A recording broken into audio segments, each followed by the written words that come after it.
Olá, no resumo semanal dessa semana nós vamos abordar o Ibovespa fechou em alta de 1,4%, com destaque positivo para o setor de e-commerce, com as empresas da Loja Americana, Magazine Luiza, Via Varejo, entre outras, fechando a semana em forte alta. O destaque negativo ficou para o setor de mineração, siderurgia e metalurgia, com a Vale caindo mais de 10% na semana. Nós também vamos falar sobre o resultado do terceiro trimestre das empresas que já reportaram resultado. O dólar que recuou 10 centavos nessa semana, saindo dos R$ 5,64 para R$ 5,54. No cenário político, nós tivemos a aprovação da PEC dos precatórios. No cenário internacional, as incertezas na China em relação aos papéis de endividamento e no mercado americano, com seus principais índices rompendo nova máxima histórica. Tudo isso e o que esperar para as próximas semanas nós vamos abordar no nosso resumo semanal de hoje. Então já deixa o seu like nesse vídeo, se inscreve no nosso canal para acompanhar tudo que está acontecendo dentro do mercado financeiro. E vamos começar mais um resumo semanal. Começando pelo cenário interno, nós tivemos aqui o Ibovespa fechando a semana em alta de 1,4% aos 104.842 pontos. Na quinta-feira, o Ibovespa chegou a tocar a mínima do ano, abaixo dos 103 mil pontos. Mas na sexta conseguiu se recuperar e terminou a semana em alta. Nós tivemos lá fora nos Estados Unidos os principais índices fechando em forte alta depois da divulgação do payroll, que são os dados de divulgação de vagas de emprego criada lá nos Estados Unidos. O resultado foi muito positivo e acima da expectativa de mercado, que mostra uma forte recuperação do mercado americano. Os índices voltaram a ter uma nova máxima histórica, isso ajudou positivamente aqui o nosso mercado, o nosso Ibovespa, subir na sexta-feira. Outro ponto importante também que ajudou a recuperar o Ibovespa na semana, nós estamos na temporada de resultados do terceiro trimestre de 2021. Os resultados, em média, das empresas que já reportaram os seus resultados nesse terceiro tri vieram acima da média, acima da expectativa de mercado. A gente teve aí como destaque positivo os bancos. Então hoje, Santander, Itaú, Bradesco, os principais bancos já reportaram seu resultado e vieram melhores do que a expectativa de mercado. O Itaú, por exemplo, reportou um lucro líquido de 6,8 bilhões, melhor que o trimestre anterior, que foi de 6,5. O Bradesco também teve um resultado muito forte, muito positivo, reportou um lucro líquido de 6,8 bi também, e acima também do trimestre anterior, que tinha sido de 6,3 bi. Então, o setor que a gente já vem olhando, acompanhando e que vem apresentando resultados muito sólidos, o setor bancário, as principais instituições bancárias aí entregando excelentes resultados e nesse trimestre não foi diferente, fechando aí com forte lucro dentro desse trimestre. Outro destaque da semana foi as empresas de varejo, que subiram fortemente na sexta-feira. Então a gente viu aí Magazine Luiza, Via Varejo, Lojas Americanas fechando em alta de mais de 10% nessa semana. Interessante que dessas companhias, somente a Magazine Luiza que já reportou resultado, inclusive o resultado muito forte, né, mostrando que ela continua sendo aí uma das principais e líderes de mercado aí dentro do setor de varejo, dentro do setor de e-commerce. Porém, as demais ainda não reportaram resultado, mas o que o mercado olhou nessa semana foi o setor de e-commerce, o setor de varejo, ele vem sofrendo bastante nas últimas semanas, nos últimos meses. O preço das ações caíram bastante em relação à máxima que já chegaram a tocar e começam a ficar aí mais descontados. Então acaba sendo uma recuperação desse movimento mais forte de queda. Além disso, nós tivemos também a aprovação no primeiro turno da PEC dos precatórios, que é o projeto de lei que parcela a dívida que o governo tem em relação aos precatórios.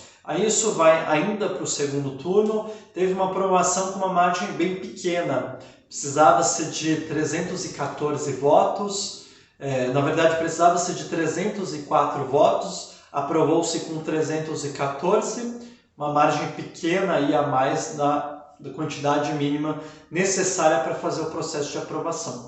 Isso ainda vai ter um segundo turno de votação, existe uma preocupação que por a margem ter sido muito pequena e alguns deputados podem depois mudar o seu voto, né, quem votou favorável à medida, e não consiga ser aprovado.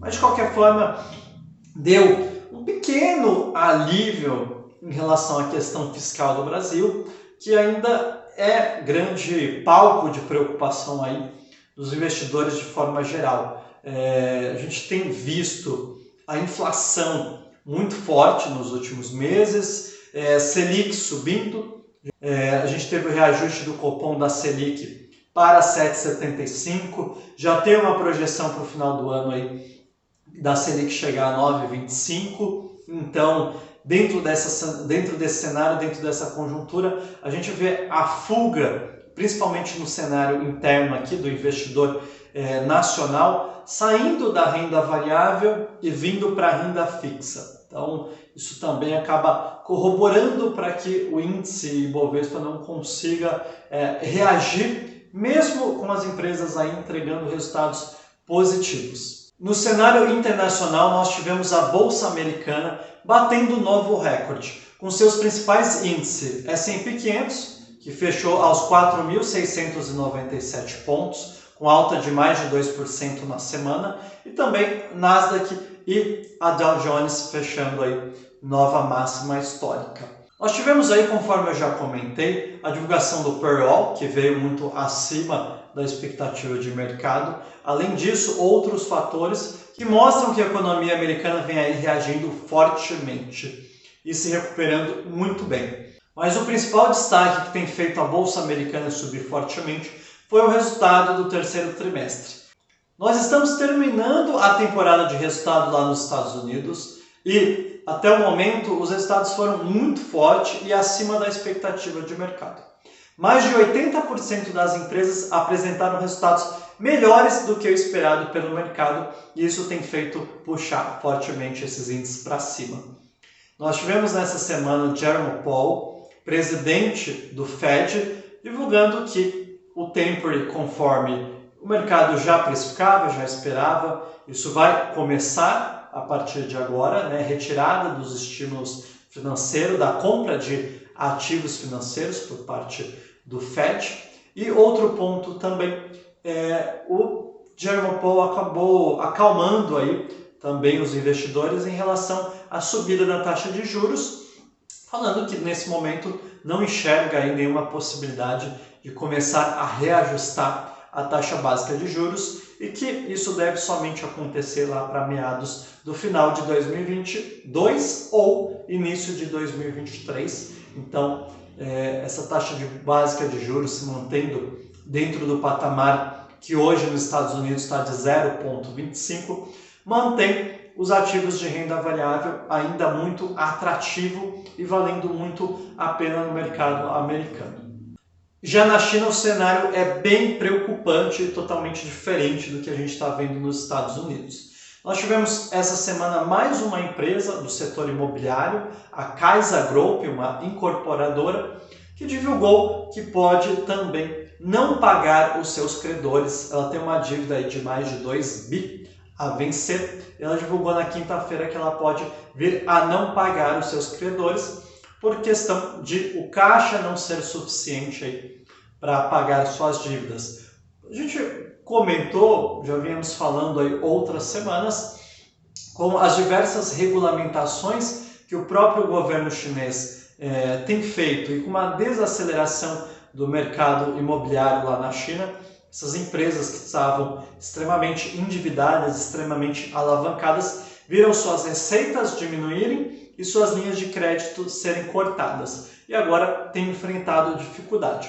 O alerta do mercado é que isso não era só apenas a Evergrande. Nós temos outras incorporadoras na China que têm a mesma conjuntura, um volume de dívida muito alta, extremamente alavancada, e isso começa cada vez mais a gerar uma preocupação o quanto pode ser o impacto se outras companhias aí também começarem a não pagar as suas dívidas, e sempre o receio ali de você ter uma crise imobiliária dentro do setor chinês. A princípio, o mercado não precifica que isso deve acontecer, não é essa a expectativa pela maioria dos analistas, mas de qualquer forma isso fica dentro do radar para a gente estar olhando e acompanhando como é que vai se desdobrar aí nas próximas semanas aí as demais companhias na China. Então a gente vê aí, com tudo a conjuntura que vem acontecendo na China, isso também impactando negativamente aqui no Brasil. Então nossas empresas aí dentro do setor de commodities vêm sofrendo em relação à queda do preço do minério de ferro, em relação à menor demanda aí também de produtos, serviços e diversas commodities aí. E o que nós podemos esperar para a semana que vem? Nós vamos ter aqui a divulgação da inflação, acho que vai ser o dado econômico a ser reportado mais importante da semana.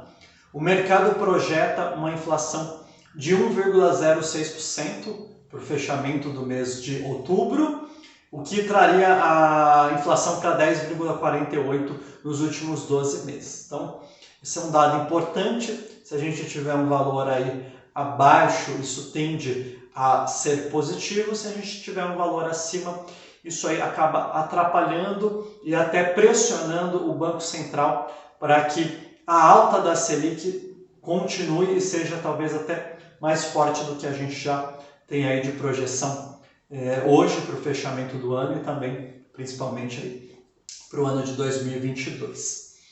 Além disso, nós também vamos ter a divulgação dos dados de vendas do varejo referente ao mês de setembro e também do crescimento do setor de serviço. Então a gente vai conseguir olhar aí como é que vão se comportar ou como se comportaram esses dois setores aí no mês de setembro. Além disso, a gente tem ainda uma semana com a divulgação em relação aos resultados do terceiro trimestre, com divulgação de empresas como Lojas Americanas. A gente tem bastante empresas do setor de varejo para divulgar resultado nessa semana. Então o resumo semanal de hoje fica por aqui. Obrigado e até semana que vem.